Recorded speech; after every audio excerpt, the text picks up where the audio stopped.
nanti akan saya bahas untuk mengetahui, misal ternyata kalian salah, salahnya karena apa, begitu ya. Nah, oke, saya akan share materi yang akan kita bahas hari ini.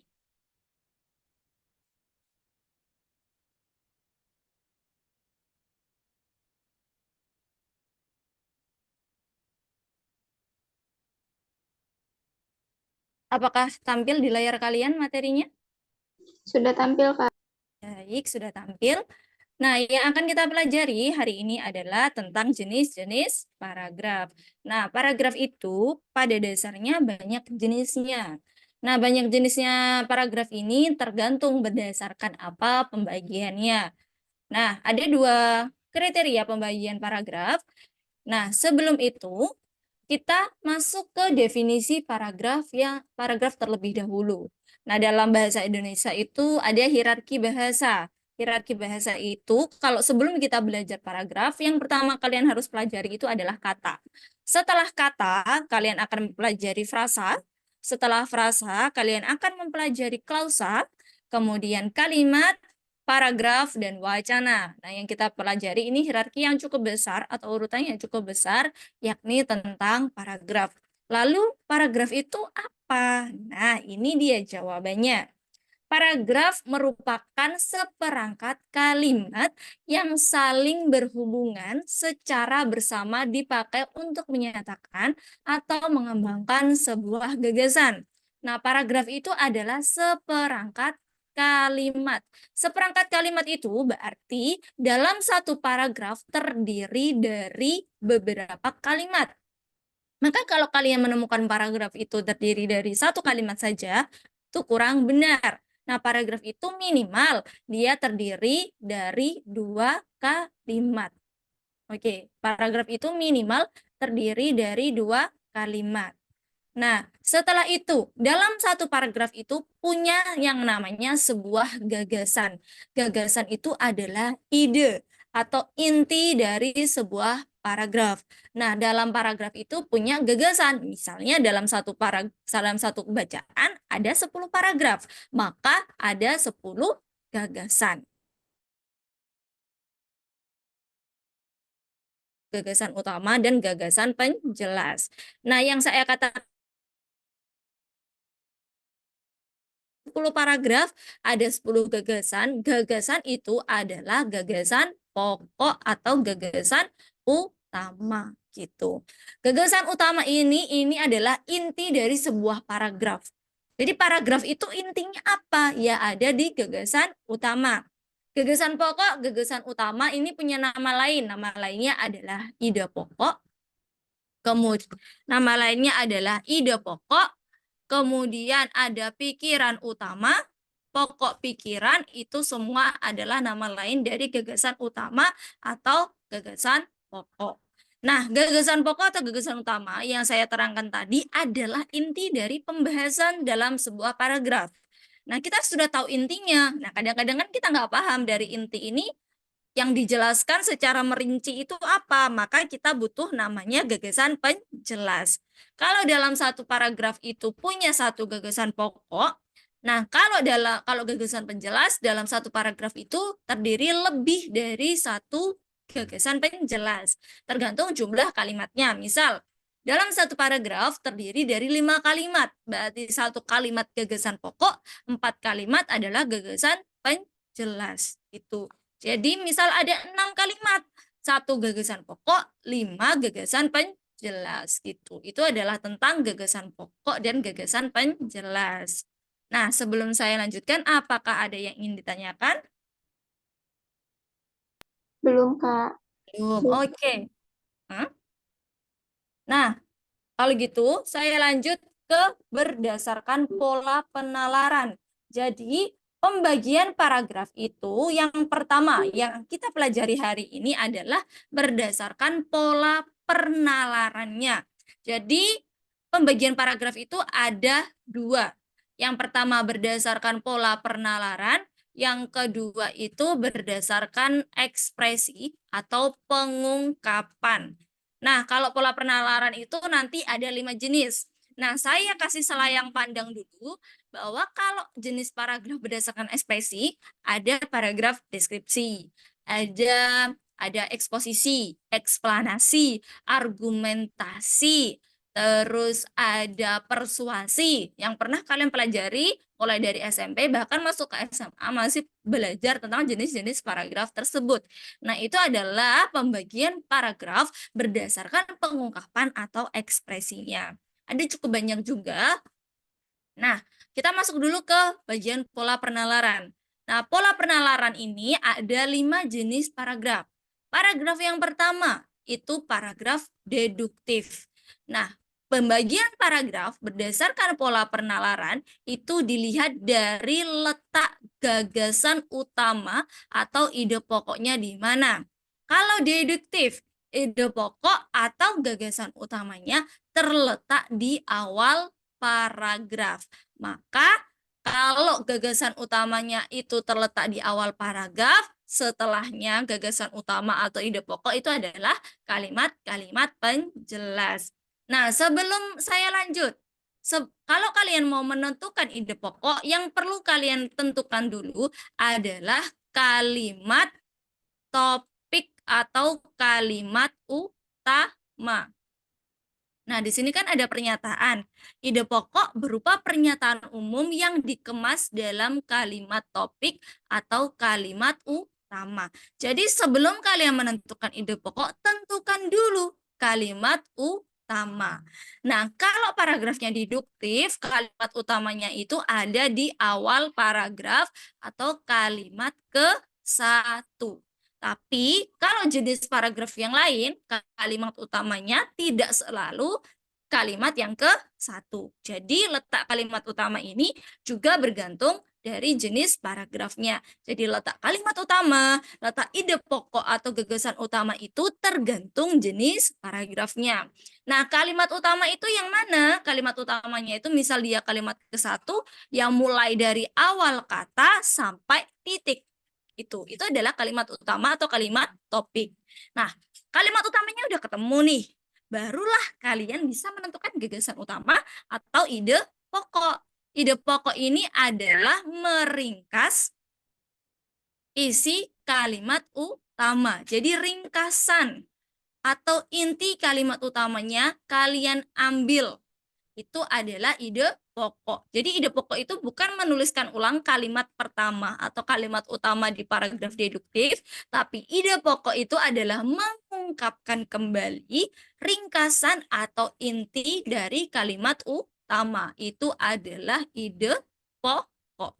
Jadi jangan sampai keliru, nanti ide pokok adalah menulis ulang kalimat pertama atau kalimat utama. Itu tidak benar. Ide pokok itu mengungkapkan kembali kalimat utama atau kalimat pertama di paragraf deduktif. Nah, karena namanya pengungkapkan kembali ya, kan nanti biasanya menggunakan bahasa yang berbeda atau cara pengungkapan yang berbeda, tapi intinya sama seperti itu. Itu kalau kita mau menentukan ide pokok. Nah, kalau paragraf deduktif, jelas kalimat utamanya ada di kalimat ke-1 atau di awal. Setelah kalian tahu kalau, oh ini paragraf deduktif, kalimat utamanya kalimat 1. Maka ide pokoknya saya harus meningkas kalimat yang ada di awal paragraf atau kalimat ke-1. Itu adalah paragraf deduktif. Nah, sebelum saya masuk ke contohnya, adakah yang ingin ditanyakan?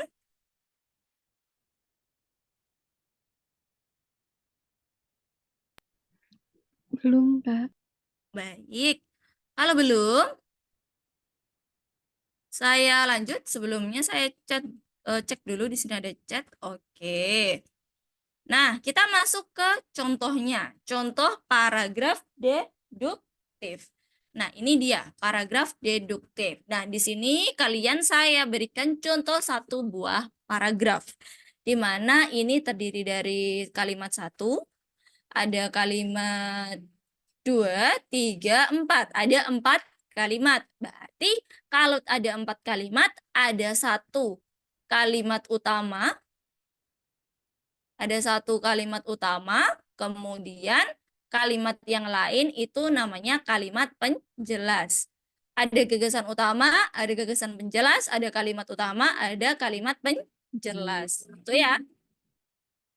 Nah, kalau ini adalah paragraf deduktif, maka kalimat utamanya jelas di kalimat yang pertama. Ini yang saya highlight, ini adalah kalimat utamanya. Kalimatnya berbunyi, tenaga kerja yang diperlukan dalam persaingan bebas adalah tenaga kerja yang mempunyai etos kerja tinggi, yaitu tenaga yang pandai, terampil, dan berkepribadian. Oke, ini kalimat utamanya. Sekarang, ide pokoknya kira-kira yang mana, Kak?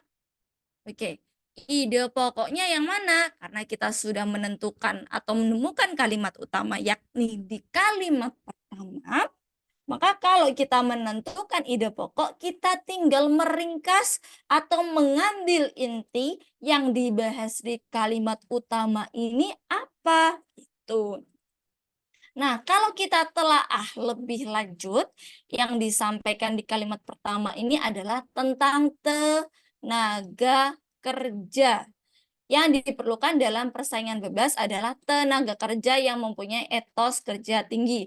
Oke, ini ada pengulangan tenaga kerja. Berarti benar bahwa yang disampaikan, yang mau disampaikan itu adalah tenaga kerja. Nah, tenaga kerja yang bagaimana? Tenaga kerja yang mempunyai etos kerja tinggi. Etos kerja tinggi itu apa? Adalah tenaga yang pandai, terampil, dan berkepribadian. Itu berarti ide pokoknya adalah tenaga kerja yang mempunyai etos kerja tinggi. Etos kerja tingginya yaitu ada yang pandai, terampil, dan berkepribadian. Oke, ini adalah ide pokoknya. Misal, saya masih ragu, Kak, kalau itu adalah ide pokok. Nah, kalau kalian masih ragu, namanya kan ada kalimat penjelas. Gunakanlah kalimat penjelas untuk meyakinkan bahwa ide pokok yang kalian tentukan ini sudah tepat atau sudah benar. Nah, tadi kan yang dibahas adalah tenaga kerja yang punya etos tinggi. Salah satunya adalah yang pandai. Di kalimat penjelas mengatakan tenaga kerja yang pandai. Dijelaskan tenaga kerja yang pandai itu apa? Tenaga kerja yang mempunyai kemampuan akademis. Nah, di sini sudah dijelaskan tenaga kerja yang pandai. Jadi kalian nggak perlu ragu bahwa ide pokoknya yang dibicarakan itu adalah tenaga kerja itu. Kemudian yang kedua, kalimat penjelasnya ada terampil. Terampil tadi adalah bagian dari etos kerja tinggi. Maka jelas ini adalah penjelasan dari gagasan utamanya tadi. Kemudian ada sementara itu tenaga kerja yang berkepribadian. Maka kepribadian ini mengacu ke salah satu etos kerja tinggi itu tadi. Maka sekali lagi, ide pokoknya adalah tenaga kerja yang mempunyai etos kerja tinggi, yaitu pandai, terampil, dan berkepribadian. Itulah cara kalau kita menentukan ide pokok atau gagasan utama yang ada di awal paragraf gitu. Ada yang ditanyakan? Belum, Kak. Oke, saya lanjut ya ke jenis paragraf yang kedua, yakni namanya paragraf induktif. Kalau tadi deduktif itu ada di awal ya, ide pokok sama kalimat utama atau kalimat topiknya. Sekarang paragraf induktif itu ide pokok dan kalimat topiknya ada di bagian akhir paragraf. Nah, tadi kalau di paragraf deduktif, kalimat utama sama dengan kalimat pertama. Kalau untuk paragraf induktif, kalimat utama itu bukan kalimat pertama. Tapi kalimat utama itu adalah di akhir atau di kalimat terakhir di sebuah paragraf. Nah, biasanya di sini masih sering bingung bagaimana Kak cara membedakan paragraf ini deduktif, paragraf ini induktif. Perbedaannya di mana? Nah, perbedaannya kalau paragraf induktif itu punya ciri-ciri yang membedakan dengan paragraf deduktif. Ciri-cirinya apa? Biasanya kalau paragraf induktif itu diawali dengan penyebutan peristiwa-peristiwa khusus yang berfungsi sebagai penjelas. Jadi, polanya kalau di paragraf induktif itu adalah menyebutkan peristiwa khusus dulu. Peristiwa khusus kemudian mengacu ke peristiwa yang bersifat umum. Nah, peristiwa khusus ini disebut sebagai kalimat penjelas itu tadi ya. Jadi kalau paragraf deduktif itu kalimat utama dulu baru penjelas, kalau ini dibalik, penjelas dulu baru kalimat utama gitu. Jadi peristiwa-peristiwa khusus dulu. Misal biasanya paragraf induktif itu untuk membahas, contohnya membahas faktor-faktor terjadinya sesuatu. Misal ada faktor pertama, faktor kedua, faktor ketiga, itu kan khusus. Barulah diringkas secara umum, maka faktor tersebut adalah faktor terjadinya gerhana matahari. Kurang lebih seperti itu nama dari faktornya. Jadi membahas hal-hal yang rinci dulu ya, yang rinci-rinci dulu, barulah disimpulkan membahas hal yang bersifat umum. Maka ciri yang kedua adalah kalau induktif itu menarik simpulan berdasarkan peristiwa-peristiwa khusus itu. Nah, gampangnya nanti saya kasih contohnya. Kemudian, biasanya cirinya kalimat simpulan itu ada konjungsi antar kalimat atau konjungsi yang terletak di awal kalimat. Kata penghubung yang terletak di awal kalimat. Konjungsi yang digunakan itu apa? Ada konjungsi jadi. Akhirnya, akibatnya, oleh karena itu, maka dari itu, berdasarkan uraian di atas dan dengan demikian. Jadi kalau kalian misal menemukan sebuah paragraf yang di mana akhir paragrafnya ada salah satu konjungsi ini, kurang lebih atau bisa jadi itu adalah paragraf induktif. Apakah selalu seperti itu, Mbak? Tidak. Paragraf induktif itu kadang dia di bagian akhir paragrafnya tidak ada konjungsi yang saya sebutkan ini. Nah, malah kadang-kadang di paragraf deduktif itu ada konjungsi ini. Nah, itu bisa jadi bagaimana membedakannya? Membedakannya kalian harus bisa membedakan mana yang peristiwa khusus, mana yang peristiwa umum. Mana yang berupa perincian, mana yang berupa simpulan. Itu cara membedakan yang paling awal. Oke, kita masuk saja ke contohnya. Contohnya adalah ini adalah paragraf induktif. Ide pokok ada kalimat utamanya ada di akhir paragraf. Inilah musim dingin yang terjadi di negeri matahari terbit. Nah, inilah musim dingin yang terjadi di negeri matahari terbit. Ini namanya kalimat utama. Kalimat utama yang berupa simpulan dari kalimat-kalimat penjelas atau peristiwa-peristiwa khusus sebelumnya. Karena ini kalimat utamanya, kalau kita ringkas, ide pokoknya adalah musim dingin yang terjadi di negara matahari terbit. Musim dingin, karena yang dibahas musim dingin ya, maka ide pokoknya adalah jangan melepaskan kata musim dingin yang terjadi di negeri matahari terbit. Itu. Ini adalah ide pokoknya. Nah, kenapa kok ini ide pokoknya, Kak? Nah, kenapa kok ini kalimat utamanya? Peristiwa khususnya itu apa? Nah, ini dia peristiwa khususnya. Salju yang turun dari langit. Saljunya turun dari langit. Memberikan hiasan yang indah untuk bumi. Nah, peristiwa khusus selanjutnya, beberapa kota disulap dengan nuansa putih. Nah, ini adalah peristiwa khusus lagi. Setelah salju turun, kotanya disulap dengan nuansa putih. Ada pemandangan yang cantik dan memikat.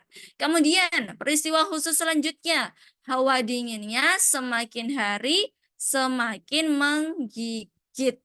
Nah, peristiwa khusus yang pertama, saljunya turun. Kotanya disulap menjadi nuansa putih. Pemandangannya menjadi indah dan memikat. Peristiwa khusus yang keempat adalah hawa dinginnya semakin hari semakin menggigit. Nah, itu kan peristiwa-peristiwa khusus. Kemudian disimpulkan dari peristiwa khusus itu menjadi peristiwa umum. Ini peristiwa apa namanya? Adalah peristiwa musim dingin yang terjadi di negara matahari terbit. Itu kalau kita menyimpulkan ada peristiwa-peristiwa yang dirincikan atau ciri-ciri dari peristiwanya kemudian disimpulkan menjadi nama dari peristiwa tersebut gitu. Adakah yang ditanyakan sebelum saya lanjutkan?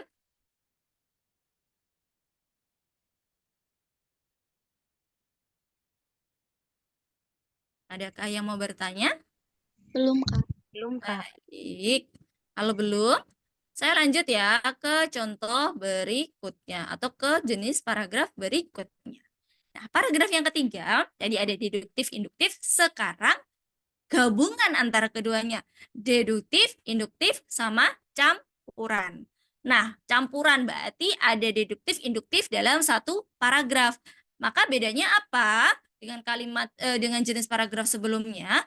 Bahwa kalau paragraf ini, ide pokok dan kalimat topik atau kalimat utamanya itu terletak di awal paragraf dan terletak di akhir paragraf. Jadi apakah ide pokoknya ada dua atau kalimat topiknya ada dua, Kak? Tidak. Itu hanya satu.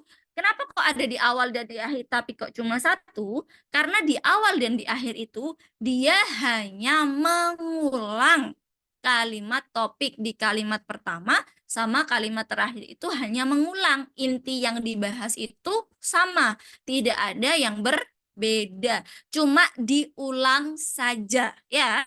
Maka kalau tadi kalimat utama, kemudian kalimat penjelas, dan kalimat utama, sekarang kalau ini adalah kalimat utama dulu, jadi polanya kalimat utama dulu, kemudian ada kalimat penjelas. Nah, barulah kalimat penjelas ini diapit oleh kalimat utama lagi. Kalimat utamanya ada dua, tapi sebenarnya hanya satu, karena yang dibahas itu sama. Tidak ada yang berbeda. Jadi pernyataan umum, pernyataan khusus, pernyataan umum lagi. Gagasan utama, gagasan penjelas, gagasan utama itu. Jadi kalau menentukan gagasan utama dalam paragraf campuran, kalian perlu menggabungkan yang disampaikan di kalimat utama yang pertama, kalimat utama yang kedua, itu digabungkan aja ide pokoknya tentang apa. Ya intinya tetap sama, hanya digabungkan saja gitu. Nah, paling gampangnya saya kasih contohnya. Nah, ini. Nah, yang di highlight ini kan kalimat utama ya. Kalimat utama di awal, kemudian kalimat utama di akhir. Kalimat utama di sini mengungkapkan tentang hasil penelitian tingginya kolesterol merupakan faktor risiko yang paling besar penyebab jantung koroner. Maka ide pokoknya kalau diambil bahwa kolesterol merupakan penyebab dari jantung koroner atau kolesterol menyebabkan jantung koroner. Kenapa kok bisa menyebutkan kolesterol yang menyebabkan jantung koroner? Karena di kalimat utama yang terakhir ini, dengan demikian kolesterol merupakan penyebab utama penyakit jantung koroner. Kan sama. Tinggal dibentuk aja menjadi satu buah kalimat utuh yang menentukan atau yang mengungkapkan itu adalah gagasan utama atau ide pokok. Kolesterol merupakan penyebab utama penyakit jantung koroner gitu. Jadi kan pengungkapannya ini sama, hanya atau ini kalimat utamanya intinya sama, hanya cara mengungkapkannya saja yang berbeda seperti itu. Itu adalah paragraf campuran. Jadi hanya terdiri dari satu ide pokok karena yang diungkapkan di awal paragraf dan akhir paragraf itu sama. Oke. Baik ya, langsung saya lanjutkan. Untuk jenis paragraf yang keempat. Ini namanya paragraf ineratif. Kalau tadi awal akhir, awal dan akhir ya. Nah, ini paragraf ineratif ini malah kalimat utama ada di tengah paragraf. Jadi ide pokoknya ya diambil dari kalimat utama yang ada di tengah paragraf tersebut. Jadi polanya itu kalimat penjelas, kemudian kalimat utama,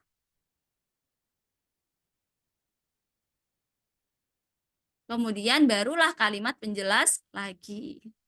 Ya, jadi bagaimana membedakannya? Berarti yang pertama ini menyatakan peristiwa khusus dulu. Terus ini menyatakan peristiwa umum. Kemudian ini menyatakan peristiwa khusus.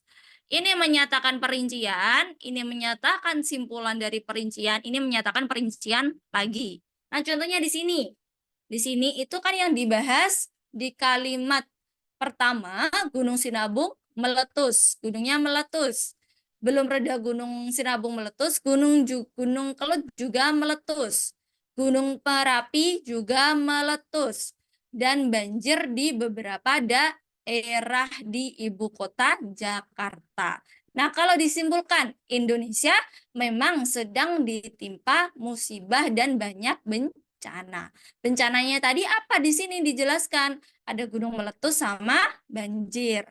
Nah, dijelaskan lagi di sini di kalimat penjelas yang terakhir. Bencana-bencana tersebut diperincikan lagi tentang bencana. Menelan korban, ada harta, ada jiwa, padi di sawah, siap panen menjadi gagal panen. Jadi awal membicarakan bencana, yang terakhir juga membicarakan bencana. Kalau disimpulkan menjadi kalimat utama, Indonesia memang sedang ditimpa banyak bencana atau banyak musibah. Kalimat utamanya Indonesia ditimpa banyak bencana dan musibah. Itu adalah ide pokoknya diambil dari kalimat utama. Jadi kalian nanti memperhatikannya, oh ini ternyata pernyataan khusus dulu. Barulah kalian menemukan ternyata pernyataan umumnya ada di tengah paragraf, maka ini namanya paragraf ineratif gitu ya. Oke, saya lanjutkan juga langsung ya ke paragraf yang terakhir. Namanya paragraf yang ide pokoknya menyebar. Nah, ini yang paling berbeda. Kalau tadi semua jenis paragraf itu punya kalimat utama, kalau ini tidak punya kalimat utama. Nah, kenapa? Nah, karena ide pokoknya menyebar. Dalam artian, kalau tadi kan kalian bisa menentukan ide pokok berdasarkan letak kalimat utamanya. Atau di mana kalimat utama, berarti di situ ada ide pokok. Sedangkan di paragraf ini tidak punya kalimat utama. Maka ide pokoknya itu ada di seluruh paragraf atau tersirat alias tidak disampaikan secara langsung, tidak langsung. Bagaimana Kak saya menemukannya kalau kalimat utamanya nggak ada? Berarti kalian dituntut untuk menentukan pokok pikiran atau ide pokoknya dengan menarik simpulan paragraf. Jadi kalian baca keseluruhan paragrafnya, kemudian kalian tarik simpulan dari paragraf tersebut membicarakan apa. Itu ya. Jadi kalian baca pokoknya itu apa dengan menarik simpulan. Berarti isi dari paragraf tersebut semuanya adalah kalimat penjelas atau gagasan penjelas. Tidak ada kalimat utama. Maka kalian harus menarik kesimpulan dari pernyataan khusus yang disampaikan di paragraf tersebut. Nah, contohnya seperti apa, Kak? Ini dia contohnya. Matahari belum tinggi, embun masih tampak berkilauan. Warna bunga menjadi sangat indah, tampak kupu-kupu dengan berbagai warna terbang satu bunga ke bunga yang lain.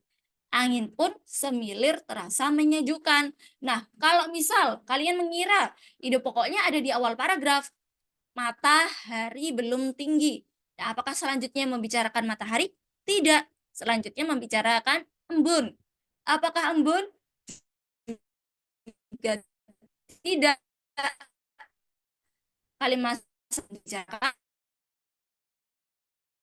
bunga. Nah, selain lagi membicarakan kupu-kupu, kan angin. Nah, ini semua kan pembahasan yang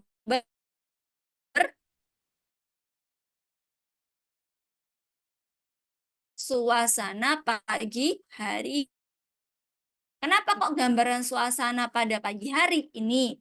Mataharinya belum dingin. Nah, kenapa kok cerah? Di sini ada warna bunganya indah diterpa sinar matahari. Berarti sudah ada sinarnya, berarti harinya cerah, bukan mendung. Begitu. Itu kalau kita diminta menyimpulkan sebuah paragraf. Nah, berarti saya ringkas, kalau kita menentukan jenis paragraf berdasarkan pola penalarannya, maka paragraf tersebut ada 5 jenis. Ada deduktif, induktif, campuran, ineratif, dan ide pokok yang menyebar. Itu adalah 5 jenis paragraf berdasarkan pola penalarannya. Sebelum kita bahas soal, sampai sini adakah yang ingin ditanyakan? Belum, Kak. Oke, belum. Baik. Kita langsung membahas soal ya. Oke, baik. Tadi perhatikan, kenapa kok salah? Oke, nih kita perhatikan di soal yang pertama dulu. Nah, soal yang pertama ini jawabannya adalah yang A. Kira-kira ada yang menjawab jawaban A? Masih ingat? Adakah yang menjawab jawaban A?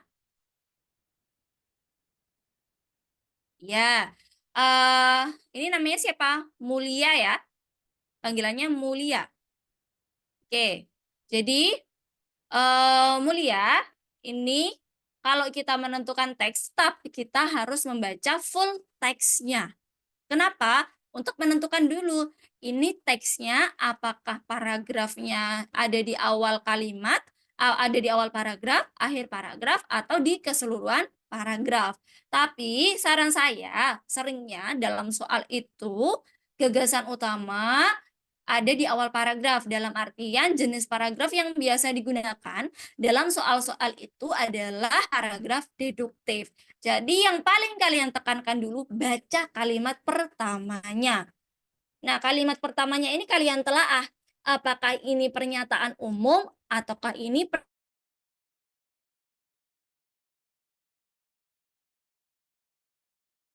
baca kalimat terakhirnya. Kalimat terakhirnya ini apakah sama dengan kalimat pertama? Berarti itu campuran. Kalau sama. Kalau ternyata kalimat terakhirnya ini menyatakan simpulan, kalian rasa ini simpulan, berarti itu induktif. Tapi kalau ternyata kalimat terakhir ini berupa pernyataan khusus, itu adalah deduktif. Kalimat utamanya ada di awal, berarti kalian mengambil ide pokoknya ada di awal paragraf. Itu. Nah, sekarang kita lanjut ya ke pembahasannya. Nah, di sini, seperti yang saya katakan tadi, baca dulu kalimat pertama. Dalam beberapa tahun terakhir, mulai banyak pasien dan anak remaja yang memiliki keluhan pada tulang belakang. Kita telaah. Di sini yang dibicarakan beberapa tahun terakhir, banyak pasien anak dan remaja memiliki keluhan pada tulang belakang. Oke. Ada yang memiliki keluhan pada tulang belakang pada kalimat pertama. Kita lihat kalimat terakhirnya. Ada 3 tahapan nyeri pada tulang belakang. Tahapan nyeri pada tulang belakang. Jadi kan kalimat pertamanya grafiknya bukan campuran. Kan berbeda. Tahapan nyeri. Oh, tahapan nyeri. Berarti di sini kan tidak membicarakan tahapan ya. Jadi kalau kita kalau tahapan kan ada step-stepnya, ada langkah-langkahnya. Berarti ini bukan induktif. Nah, yang digarisbawahi adalah nyeri pada tulang belakang. Nah, di sini yang dibicarakan tadi apa? keluhan pada tulang belakangnya.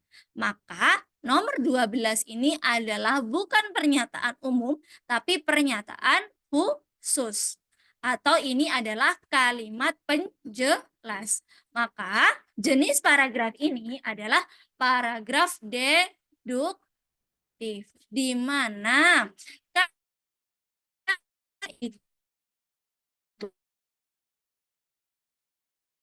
itu ada di kalimat yang pertama. Lihat kalah kalimat satu itu kalimat menjelas, kita lihat kesinambungannya. Apa enggak nomor 2 ini dengan kalimat satu? Padahal rasa sakit seperti ini biasanya dialami orang usia 40 tahun ke atas. Rasa sakit itu apa yang dibahas? Rasa sakit pada tulang belakang. Kan ada kata ini. Ini itu menyatakan rujukan dari kalimat sebelumnya, yakni kalimat satu. Oke, jadi kenapa kok jawabannya yang A, Kak? Penyakit tulang belakang meningkat beberapa tahun terakhir. Kalau tadi saya lihat kalian beberapa menjawab C. Jumlah anak dan remaja yang mengeluhkan sakit tulang belakang meningkat. Kenapa kok bukan yang C? Perhati, jumlah itu berkaitan dengan angka. Jadi kalau kalian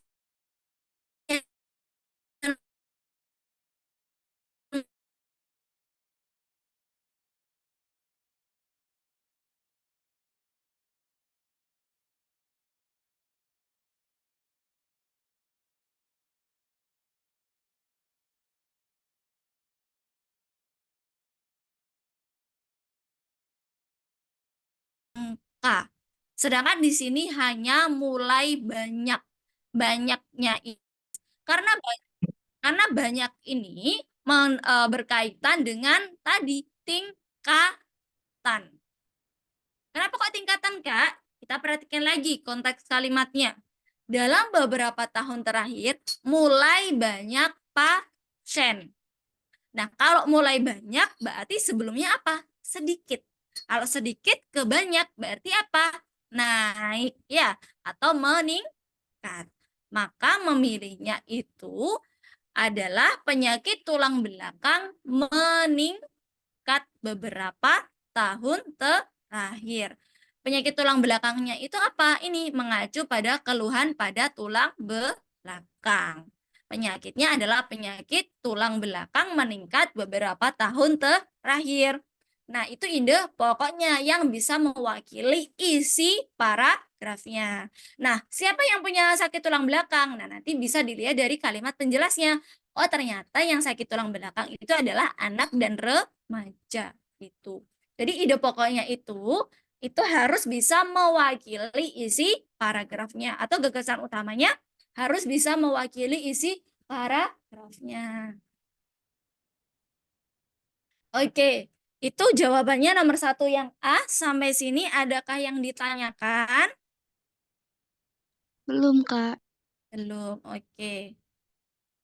Nah, ini Henny berkata kalau soalnya mudah tapi ternyata tricky. Betul, tricky. Kelihatannya mudah.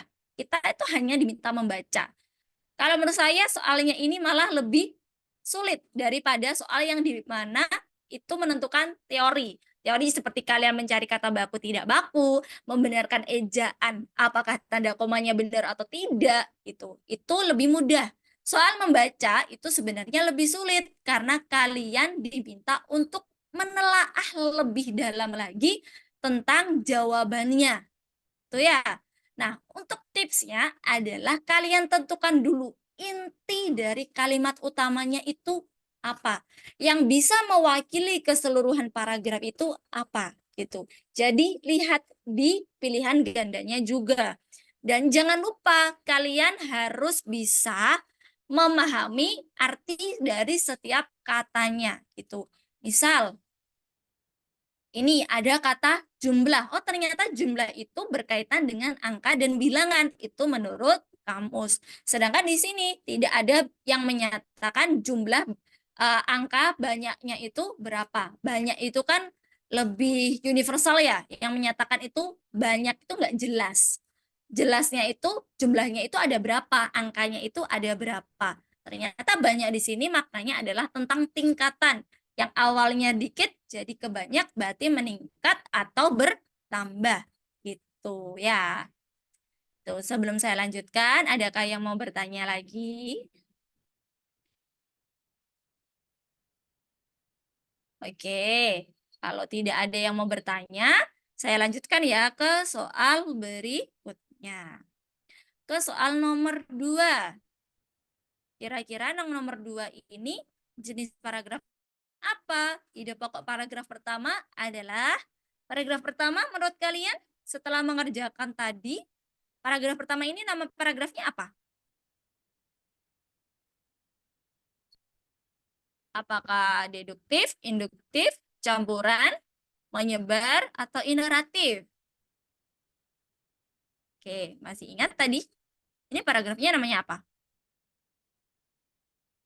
Oke, saya lanjutkan. Paragraf ini namanya di paragraf yang pertama adalah jenis paragraf yang menyebar. Maka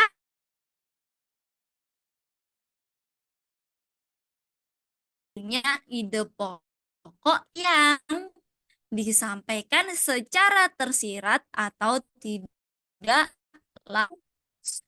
Kenapa? Kita perhatikan.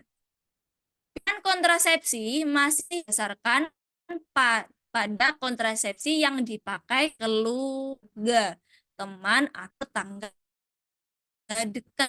Di kontrasepsi yang pertama, karena hanya mengikuti orang lain, maka sebagian besar perempuan lebih memilih memakai kontrasepsi jangka pendek. Oh, di sini perempuan memilih memakai kontrasepsi jangka pendek. Kemudian, implan dan spiral belum menjadi pilihan utama kontrasepsi perempuan.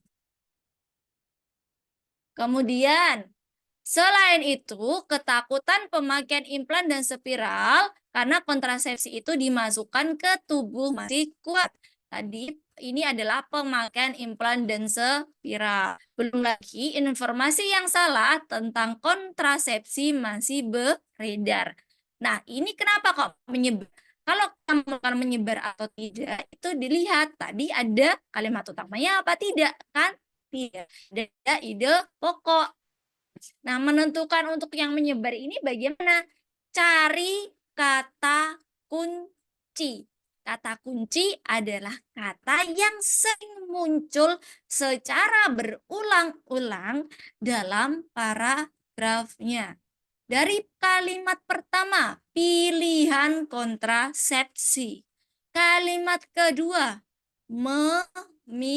kalimat ketiga, pilihan utama. Pemilihan implan ini adalah berdasarkan pilihannya tadi.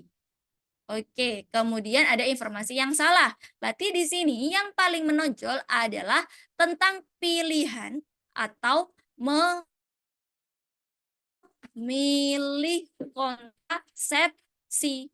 Kontrasepsi ini dipilih oleh siapa di sini? Dipilih oleh perempuan. Maka di sini yang benar jawabannya adalah alasan pemilihan kontrasepsi oleh perempuan. Kenapa kok alasan, Kak? Coba kembali lagi ke kalimat pertamanya. Pilihan kontrasepsi masih didasarkan. Nah, ini kan berdasarkan, berarti ini alasan. Karena hanya mengikuti orang lain, ada konjungsi karena yang menyatakan sebab atau alasan. Ya, alasan kenapa kok memilih kontrasepsi tersebut. Nah, kemudian di sini ada ketakutan pemakaian implan. Nah, mereka takut memakai implan, berarti mereka takut memakai kontrasepsi. Itu juga menjadi sebuah alasan. Alasan yang terakhir tentang apa? informasi yang salah tentang kontrasepsi. Itu semua adalah alasan. Maka disebut paragrafnya, disebut ide pokoknya menyebar karena ada di semua kalimat. Gitu. Dia tidak punya kalimat utama yang dijelaskan di kalimat setelahnya. Tuh. Sampai sini adakah yang ditanyakan? Masih Masih aman. Oke. Baik, kita lanjut ya. Ke nomor 3. Gagasan pokok sebelum kedua paragraf adalah, kira-kira jawabannya gimana ini? Jawabannya apa ini kira-kira?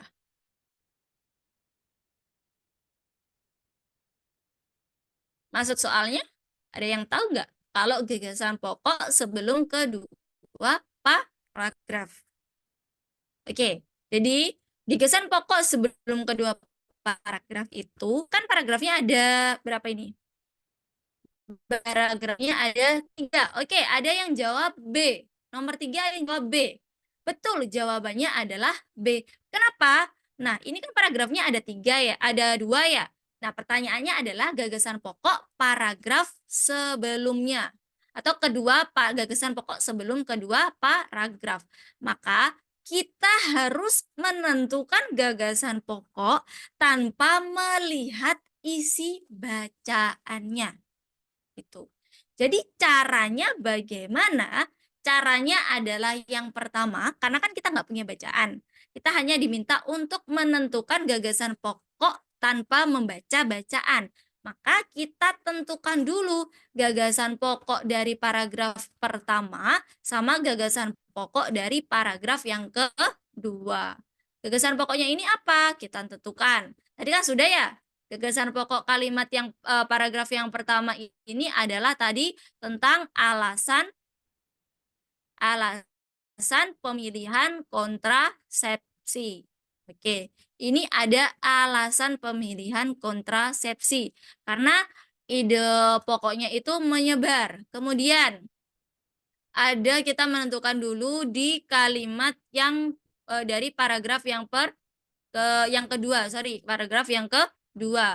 Di paragraf yang kedua, kita tentukan dulu ide pokoknya ada di awal apa di akhir. Oke, kita perhatikan di sini. Tiap kontrasepsi mempunyai kelebihan dan kelemahan. Kontrasepsi memiliki kelebihan dan kelemahan. Informasi manfaat ataupun dampak tiap kontrasepsi perlu terus disampaikan. Nah, ini ada dampak. Tadi kan membicarakan tentang kelebihan dan kelemahan. Nah, ini paragrafnya jenisnya adalah paragraf deduktif.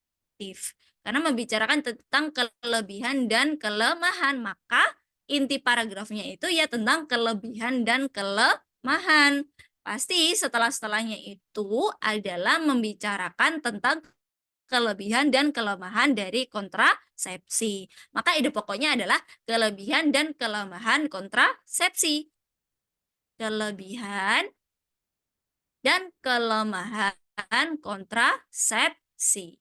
Maka kalau disimpulkan, ada alasan pemilihan sama kelebihan dan kelemahan. Maka gagasan pokok paragraf sebelumnya adalah bukan definisi kontrasepsi karena sudah membicarakan alasan bahkan sudah sampai masuk kelebihan dan kelemahan, maka gagasan pokok yang paling tepat adalah pro dan kontra kontrasepsi. Persetujuan dan penolakan kontrasepsi. Ada pronya apa orang pakai kontrasepsi, kontranya apa. Maka disebutkan di sini alasan orang menggunakan kontrasepsi, kemudian disebutkan kelebihan dan kelemahan. Ada alasan, ada kelebihan dan kelemahan, maka sebelumnya tadi ada yang setuju, ada yang tidak setuju dalam penggunaan kontrasepsi. Seperti itu. Untuk menentukan gagasan pokok yang paragrafnya itu nggak ada, berarti kalian harus menentukan dulu gagasan utama tiap paragraf, kemudian simpulkan dan cari yang paling cocok. Tuh. Sampai sini, sebelum saya lanjutkan ke soal berikutnya, adakah yang mau ditanyakan? Oke, baik. Tidak ada ya, saya anggap kalian paham. Kita masuk ke pertanyaan yang nomor 4. Oke, kalimat utama paragraf tersebut adalah baik. Jawabannya apa kira-kira? Belum. Jawabannya ayo. Masih ingat tadi tanya apa? B? Oke. Sini. Jenis paragrafnya apa? Nah, tadi kan kita hanya menentukan antara B atau C. Oke. Nah, kita kan tadi hanya menentukan ide pokok ya. Sekarang kita menentukan kalimat utamanya. Berarti satu kalimat utuh. Tanpa harus kita simpulkan. Nah, untuk itu kita cari kalimat ini, paragraf ini deduktif, induktif, atau kalimat yang lain. Oke, kita perhatikan dulu dari kalimat yang pertama. TikTok mulanya dipandang sebelah mata. Konon hanya anak alay yang main TikTok. Nah, kira-kira TikTok mulai dipandang sebelah mata. Ini kalimat utama apa kalimat penjelas? Ini peristiwa umum apa peristiwa khusus?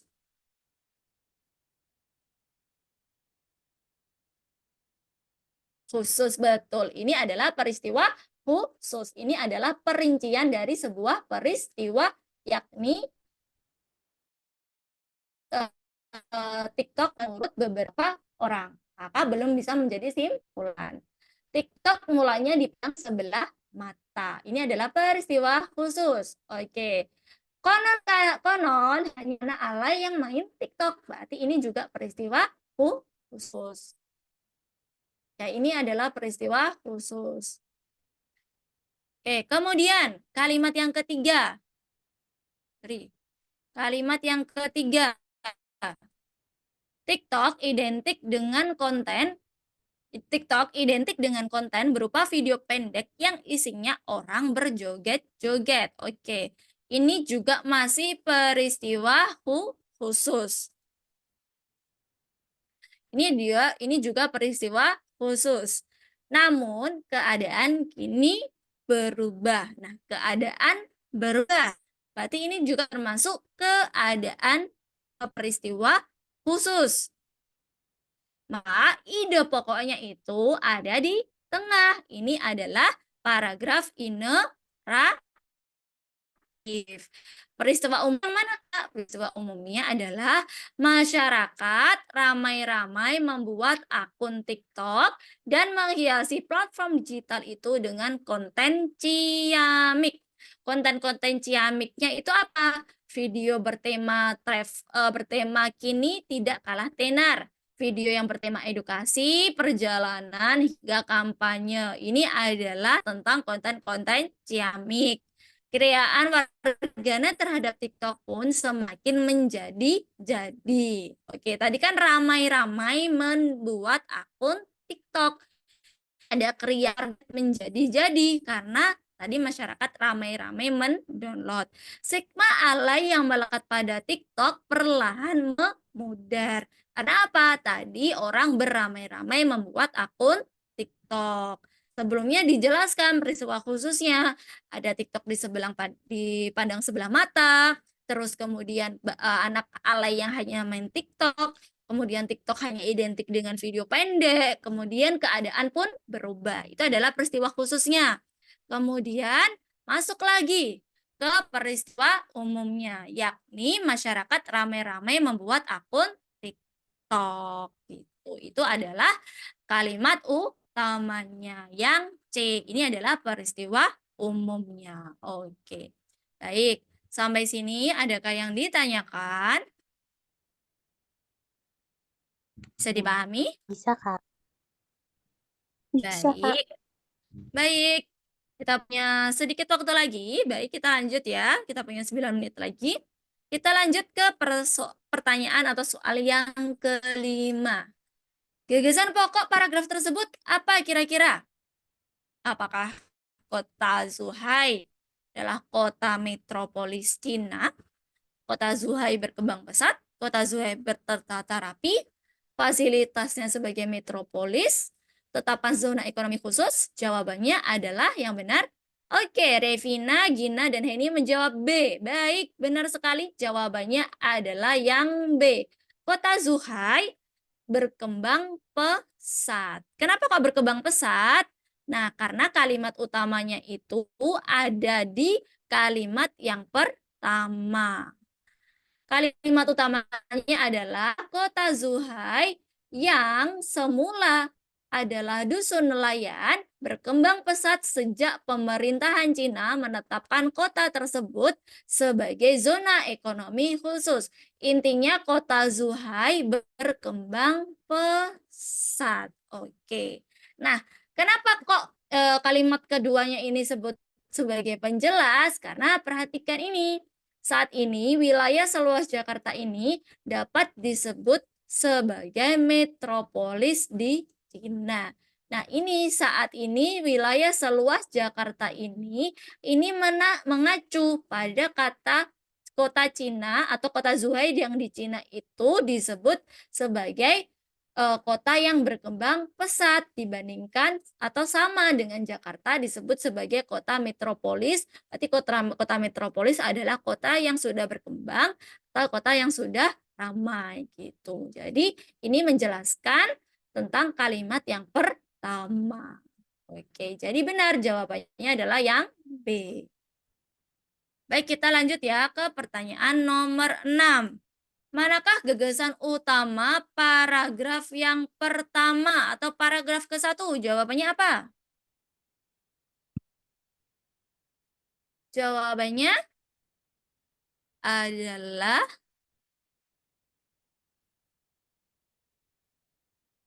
oke, langsung kita bahas ya. Jawabannya adalah di sini kita perhatikan kalimat satu dulu. Semua orang pasti mengenal pendidikan. Oke, ini adalah peristiwa khusus orang mengenal pendidikan. Jadi bukan membicarakan tentang orangnya, tapi membicarakan pendidikannya. Maka di sini adalah peristiwa khusus. Pendidikan adalah proses internalisasi budaya ke dalam diri seseorang dan masyarakat sehingga membuat orang dan masyarakat jadi beradab. Nah, ini adalah peristiwa umumnya yang dibicarakan itu adalah maka yang karena dibicarakan pendidikan, peristiwa umumnya itu adalah tentang pendidikan. Kalimat ketiga ini, pendidikan bukan hanya sarana transfer ilmu pengetahuan, ini adalah kalimat penjelas selanjutnya. Ini adalah peristiwa khusus selanjutnya yang menerangkan atau menjelaskan kalimat yang kedua. Maka ini adalah jenis paragraf ineratif, di mana gagasan utamanya berdasarkan kalimat utamanya. Jawabannya yang benar adalah yang B. Itu jawabannya yang B. Oke, bisa dipahami ya? Oke, betul jawabannya Karwati Nurpalah dengan Heni Purnamasari. Oke, kita lanjut ke pertanyaan berikutnya, nomor 7. Kira-kira nomor 7 jawabannya apa? Gagasan utama paragraf tersebut apa? C. Jawabannya nomor 7 yang C, teratai merupakan tanaman penghasil makanan. Oke, jawabannya benar yang C. Karena di sini jenis paragrafnya adalah paragraf deduktif. Teratai ternyata tidak hanya merupakan tanaman hias, tetapi teratai tanaman penghasil makanan. Ini intinya, teratai penghasil makanan. Kenapa kok ini sebagai kalimat utama? Kan teratai dikatakan penghasil makanan. Penghasil makanannya itu berasal dari apa? Berasal dari biji buah yang mengandung karbohidrat, protein, dan serat. Kemudian ada selain biji buah, di sini juga mengatakan bahwa teratai ini sebagai pangan alternatif non beras yang bisa membuat makanan seperti apem, jenang, dan lain sebagainya.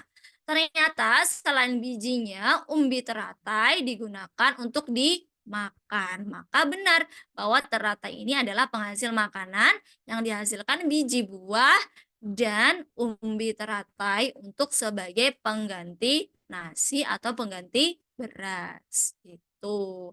Betul jawabannya yang C. Kita lanjut ke pertanyaan berikutnya, nomor 8. Ide pokok paragraf tersebut apa?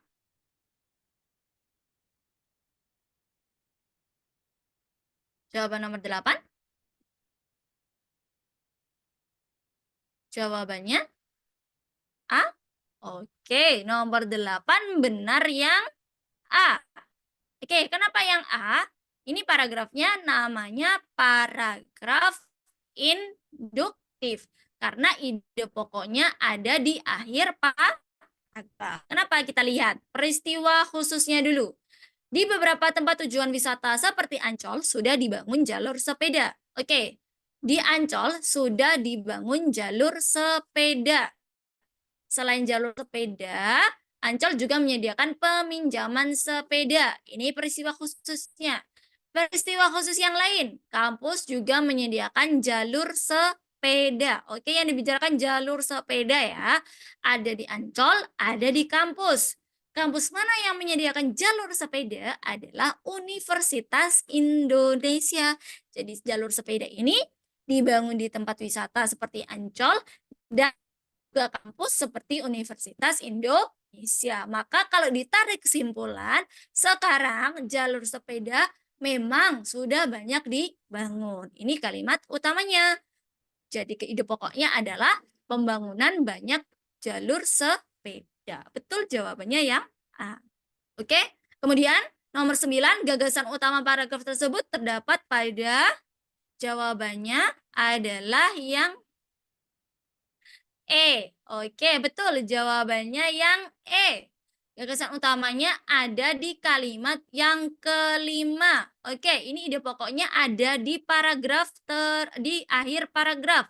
Yang paling menonjol di sini ada kata atau konjungsi oleh karena itu. Ciri-ciri yang saya sebutkan tadi bahwa oleh karena itu menyatakan paragrafnya induktif. Untuk semakin meyakinkan kita lihat kalimat 1. Negara Amerika Serikat menggunakan sistem ekonomi liberal mengakibatkan pengangguran terus mengalami kenaikan. Pengangguran mengalami kenaikan puncaknya tahun 1933. Kemudian negara Indonesia berkembang saat krisis 98 mengalami masalah pengangguran. Kemudian menurut Badan Pusat Statistik, krisis pengangguran naik. Oleh karena itu, disimpulkan bahwa pengangguran menjadi kunci permasalahan ekonomi bagi negara dengan berbagai tingkat kemajuan dan sistem ekonomi yang berlaku. Berbagai negara tadi ada Amerika Serikat, kemudian ada Indonesia.